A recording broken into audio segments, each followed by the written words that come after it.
She said, if it weren't for bad luck, I wouldn't have any. She said this. If it weren't for bad luck, I wouldn't have any. Welcome back to the show, you guys. I'm Antoinette. Glad you're here. Go ahead and hit that like button. Hit that subscribe button so you can let YouTube know that this is the place to be. I am the voice behind the Kickstart Within podcast. I am also the author of Better Off Dead and Crazy Enough to Jump. I am here today to talk to you about section 1 of Crazy Enough to Jump. The name of that chapter is called Too Comfortable to Change Now. I opened up with that statement from an ex-coworker of mine who said this years ago.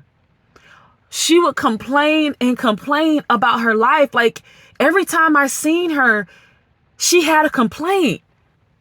Have you guys ever ran across someone who was like that? They always had a complaint. And this isn't to throw anyone under the bus, but this is about using your observation. You have eyes, don't you? You have ears, don't you? So then you've seen and or heard a complaint, okay? People can even complain with their body language. This is what I mean by seeing it. When there are no words, when the body language is just telling you that a person is miserable, they're unhappy, something about whatever they are experiencing is not cool with them. They are not at a place of peace. You guys, you can see it in body language. You can see it through facial expressions. Come on, act like you know what I'm talking about. Too comfortable to change now. In this chapter, I uniquely define, I add two words, okay? You won't find these words combined in the dictionary. Settled comfort versus fulfilled comfort. We're going to talk about which side of the paradigm are you on. Settled comfort occurs when you are really not happy with what you're dealing with, but you're going along with it. It doesn't necessarily work for you, but you're dealing with it.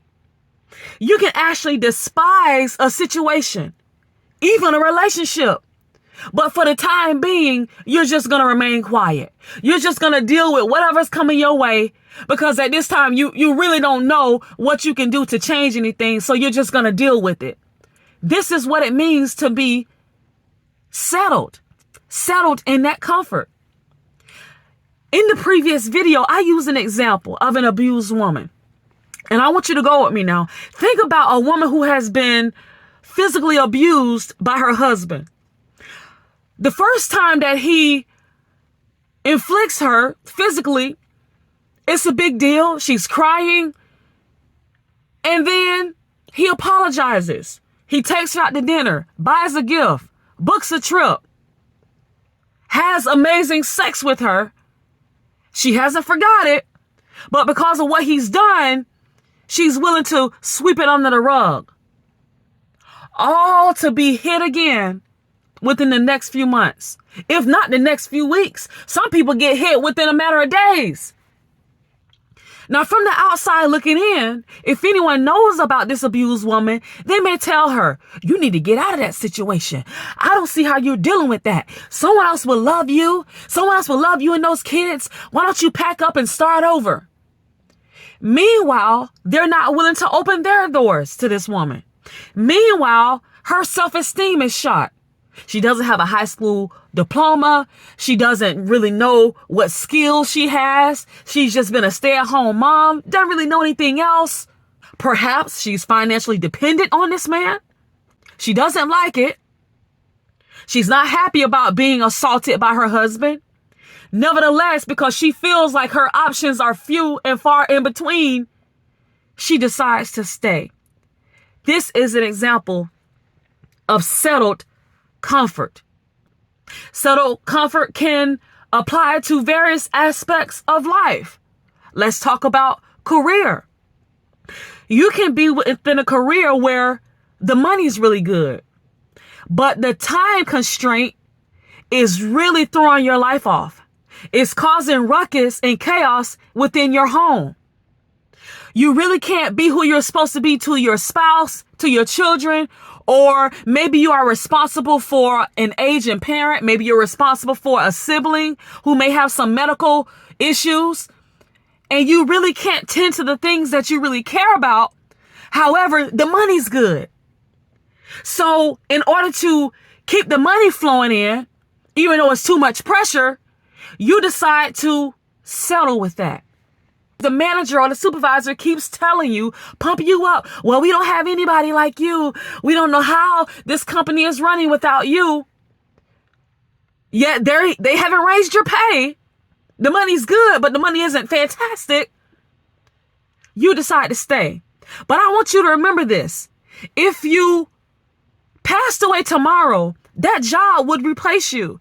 If they terminated you today, they will replace you today. Trust me, they already have some other applications in the works. So you are not the end all be all to that job. Always know that you have other options. Always know that better is ahead. You are not always in the ideal situation, even in some relationships. And it could be a manipulating man or a manipulating woman. And they will make you feel you can't find any better. No one's going to want you. No one's going to put up with your crap like me. I'm the only one who can love you like this. Look at all that I've done for you and your family. You are blessed to have me. There'll never be another one like me. That's manipulation. And some people fall for that and they never leave dysfunctional relationships. That is settled comfort. Let's move into fulfilled comfort. I like to define fulfilled as having all of my tanks filled, baby. All of them. Now, what I am not saying is that you are problem free. Another way that I can describe fulfilling comfort is when you are in the flow, not in a routine, hectic flow where this is my schedule. This is what I do daily. I stick with it. Your heart is racing. You're living off coffee and energy drinks. No, that's not the system that I'm referring to. I am referring to a natural flow where you are at peace. Fulfilling comfort means that, hey, I want to wake up and do it again tomorrow. I want to wake up again tomorrow and still be married to this person. Tomorrow, I want to wake up and still be in this career, still have this vocation, still have my business that I founded, still be an entrepreneur, still be able to sow, still be able to serve my city. Have you found that yet? Fulfilling. But comfort has levels. And I want to explain it really quick. Sitting beside the fireplace with the blanket over your legs, book in one hand, cup of coffee or hot tea in the other hand, and it's snowing outside. That's comfort. Well, so is eating ice cream in the bed at night. That's comfort. Laying out on the beach, the temperature is just right. The sun is shining just right. The temperature of the water is just perfect. The speed of the wind is brisking through your hair just right. That too is comfort. But so is indulging in relationships that we know we shouldn't have. So is emotional eating when we know we're trying to watch our weight. This is why I pulled out just two aspects of comfort, being fulfilled and being settled in that comfort, because emotional eating and indulging in relationships that are not good for us, you can put that in the category of settled comfort, that it gives you some type of high. It gives you some type of pleasure, but at the same time, it's damaging you. Whereas laying out in the sun, at the beach, when everything is just right, that has positive benefits to your mind. That plays into your self-care. So does sitting beside the fireplace, looking at the snow. That helps your mind relax. That helps you bring yourself to a place of peace. That's an investment in your health, in your mind, in your spirit. It's different levels of comfort. And the way that you can determine, is it a positive form of comfort or negative, is this. Is this damaging to me in the short or long term? Or is this serving a high benefit to my life and others around me?